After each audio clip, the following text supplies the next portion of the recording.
BJP के तमाम नेता आज एक दिवसीय उपवास पर है। सरकार पर इन्होंने कहीं ना कहीं निशाना साधा है। अब सीधा रुख करेंगे। बीजेपी के प्रदेश अध्यक्ष दीपक प्रकाश मौजूद है, हमारे सहयोगी अविनाश साथ में है।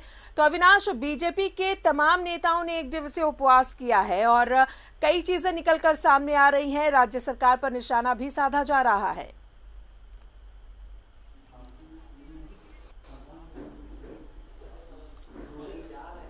बीजेपी के तमाम विधायक और नेता आज उपवास पर हैं। राज्य सरकार मतलब कि हेमंत सोरेन सरकार के कार्यकलाप को घेरने की कोशिश भी है कि इस लॉकडाउन के दौरान, इस कोरोना वायरस के संक्रमण के दौरान उनका जो कामकाज है वो दुरुस्त नहीं है। हमारे साथ बीजेपी के प्रदेश अध्यक्ष दीपक प्रकाश जी हैं और दीपक जी के सामने एक किताब भी है, पहला गिरमिटिया, माफ कीजिएगा। दीपक जी, इस बुक से और इस उपवास का कितना बड़ा संबंध है? देखिए, गांधी जी के जीवनी पर आधारित ये पुस्तक है। ये व्यास सम्मान से पुरस्कृत पुस्तक है, गिरिराज किशोर जी के द्वारा लिखित पुस्तक है। और दक्षिणी अफ्रीका में गांधी जी ने आंदोलन किस प्रकार से और कैसे किया था और कैसे सफल हुए थे, बहुत दिनों से पढ़ रहा था। ये मैं दूसरी बार पढ़ रहा हूँ, पढ़ने का मौका मिला, इससे आत्मबल मिलता है। इसीलिए गांधी जी की पुस्तकें लगातार मैं पढ़ता हूँ। आज जिस उपवास का कार्यक्रम बीजेपी ने रखा है, इसके क्या मायने निकाले जाएं और राजनीतिक रूप से ये कितना जरूरी था, जब आप ये कहते हैं कि संक्रमण के दौर में, इस महामारी के दौर में किसी तरह की कोई राजनीति करने की जरूरत नहीं है? देखिए, भारतीय जनता पार्टी रचनात्मक सहयोग करने के लिए सदैव तैयार है और हम चाहते हैं कि इस कोरोना के वायरस में हम सब मिलकर के एक साथ संघर्ष करें। लेकिन राज्य सरकार और राज्य सरकार के मंत्री का जो रवैया है वो अच्छा नहीं है। सच है कि लगातार मुख्यमंत्री जी का बयान और कह सकते हैं कि सरकार की काम करने की शैली ये ठीक नहीं है। हमारे मजदूर, हमारे कामगार, हमारे नौकरी पेशा से के लिए बाहर गए हुए लोगों की हालत ठीक नहीं है और उनकी हालत सच में दयनीय है। उनके आवास की छोटे छोटे रूम हैं, सबको एक साथ रहने की संकट आज है। भोजन की हालत खराब है, भोजन मिल नहीं रहा है, बीमारी से कई लोग ग्रसित हैं और उनके आश्रित परिवार जो झारखंड में रहते हैं, उन दोनों की हालत बहुत ही अच्छी नहीं है। और इस दृष्टिकोण से राजनीति को से ऊपर उठ करके सरकार को सकारात्मक काम करना चाहिए, लेकिन दुर्भाग्य से उसकी चिंता नहीं की जा रही है। पदाधिकारियों पर आश्रित सरकार दिख रही है और ऐसे पदाधिकारियों पर आश्रित सरकार दिख रही है जिनकी दृष्टि नहीं है, सरकार की दृष्टि नहीं है। तो कुल मिलाकर के शून्यता की स्थिति आज पैदा होगी मजदूरों के सवाल पर, प्रवासी मजदूरों के सवाल पर। हमारे छात्र पढ़ रहे हैं कोटा में, कई छोटे अन्य स्थानों पर, उन पर भी गंभीरता से विचार नहीं किया जा रहा है। कोई सूद लेने वाला सरकार को जो रोल होना चाहिए, एक रोल मॉडल बनना चाहिए था, उसका अभाव दिख रहा है। और जिस प्रकार से केंद्र सरकार दोनों हाथ से इनको मदद कर रही है, आर्थिक रूप से किसानों के खाते में पैसे डाल करके, खाद्य सामग्री चावल और दाल दे करके, उज्ज्वला योजना के तहत मुफ्त में गैस दे करके और अन्य जो मेडिकल किट्स वगैरह दे करके। लेकिन सच ये है कि इनका उपयोग ठीक से हो, ये काम राज्य सरकार का है। खाद्य सामग्री का वितरण करने का डिजास्टर मैनेजमेंट के एक्ट के तहत राज्य सरकार को है, लेकिन दुर्भाग्य से नहीं हो रहा है। दूसरी बात है, भारतीय जनता पार्टी रचनात्मक सहयोग करने के लिए गरीब के घर जाकर के मोदी आहार के नाम से हम लोगों ने भोजन देने का काम किया। अब राजनीतिक दृष्टिकोण से उसको रोकने का काम किया जा रहा है, ये दुर्भाग्यपूर्ण है। मैं आपको रामगढ़ की घटना की उल्लेख करना चाहता हूं। कई जिले में इस प्रकार से रोक लगाया गया, नोटिस दिया गया, FIR किए गए, 153 के एक्ट के तहत केस किए गए, क्योंकि आहार आप बांट नहीं सकते हैं, गरीबों को भोजन नहीं दे सकते। नहीं, वो 153 धारा इसलिए कि आप भीड़ नहीं लगा सकते हैं। निश्चित तौर पे हम उसका पालन कर रहे हैं। ये हमारे प्रधानमंत्री जी का और हमारे राष्ट्रीय अध्यक्ष का आग्रह आह्वान भी है कि आप सोशल डिस्टेंसिंग मेंटेन कीजिए।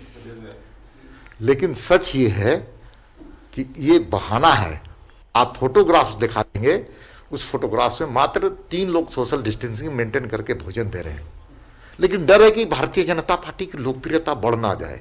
दुमका में रोका गया क्योंकि दुमका में उपचुनाव है।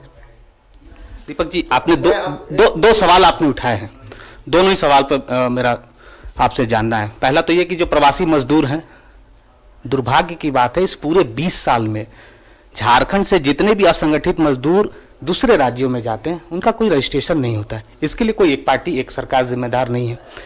दूसरी तरफ आपने कोटा का जिक्र किया, आज ही अपडेट है कि बिहार, यूपी, दिल्ली और हरियाणा की सरकार ने झारखंड के रिक्वेस्ट को ठुकरा दिया है। यहाँ किनकी सरकार है और क्यों नहीं केंद्र की भूमिका होनी चाहिए? मैं आपको ले चलता हूँ कोटा की बात। राजस्थान में किसकी सरकार है? कांग्रेस की सरकार है। यहाँ पर किसकी समर्थित दल की सरकार है? कांग्रेस की है। जब दोनों स्थान पर एक ही प्रकार की सरकार है, वहां पर केंद्र का कोई मतलब नहीं निकलता है। लॉकडाउन उल्लंघन नहीं कर सकते। यूपी के लोग ले आए। अब मैं आपको बताना चाहता हूं, आप जिस बात का उल्लेख कर रहे हैं, आप बताइए कि आप आलमगीर आलम को यहां से लेकर के बांग्लादेशी घुसपैठियों को भेजने का काम कर दिए। उनको कहीं नाम नहीं है उनके सरकार के पास कि कौन लोग भेजे गए, उनको क्वारंटाइन में रखा गया है कि नहीं। आज सच में भारतीय जनता पार्टी जब इस विषय को उठाई तो लोगों ने कहा कि ये सांप्रदायिक विषय, तुष्टीकरण, अलग अलग विषय लोगों ने कहा। लेकिन आज संथाल परगना में वही लोगों के द्वारा आज हालत खराब किए जा रहे हैं। राज्य सरकार FIR क्यों नहीं कर रही है अपने मंत्री पर? ये सवाल आज खड़े हैं अविनाश जी, इसको टाला नहीं जा सकता। मंत्री जो है, PDS सिस्टम यहाँ धाराशाही है। यहाँ पर वितरण ठीक से नहीं हो रहा है, वितरण नहीं किया जा रहा। और मुझे शक है कि इस राहत काम के नाम पर बाद में एक बड़े घोटाले का भी अंजाम दिया जाएगा। लेकिन सवाल ये भी उठता है कि इस 3 महीने की सरकार में जो सिस्टम है, चाहे वो आप PDS सिस्टम की बात करें, अधिकारियों के लापरवाही की बात करें, स्वास्थ्य विभाग के लापरवाही की बात करें, तो क्या कोई भी सरकार इस 3 महीने के कार्यकाल में दुरुस्त करती है? जब आपके 5 साल की सरकार अभी कार्यकाल पूरा की है, तो आप कैसे कह सकते हैं कि इस 3 महीने की सरकार ही इसके लिए कसूरवार है? आपने अच्छा प्रश्न पूछा है अविनाश जी। नीयत सबसे बड़ी है, नीयत साफ होनी चाहिए। राजनीति से प्रेरित होकर नीयत यहां पर झारखंड में दिख रहा है। तुष्टीकरण की नीति, एक मोहल्ले की सरकार, ये आपको नहीं दिख रहा है क्या? राज्य सरकार का प्रशासनिक व्यवस्था और कानून व्यवस्था इतनी लचर थी जिसके कारण कोरोना बढ़ा। इसको कोई इनकार कर सकता है क्या कि केंद्र सरकार अपना पैरामिलिट्री भेजे? ये दुर्भाग्य का विषय है कि नीयत साफ होना चाहिए। नीयत में खोट है।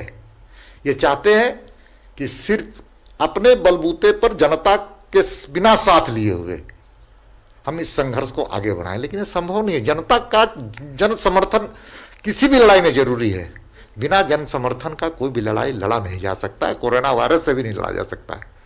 लेकिन झारखंड की जनता इनके चेहरे को समझ गई है कि ये सिर्फ और सिर्फ तुष्टीकरण के काम कर रहे हैं, वोट की राजनीति कर रहे हैं।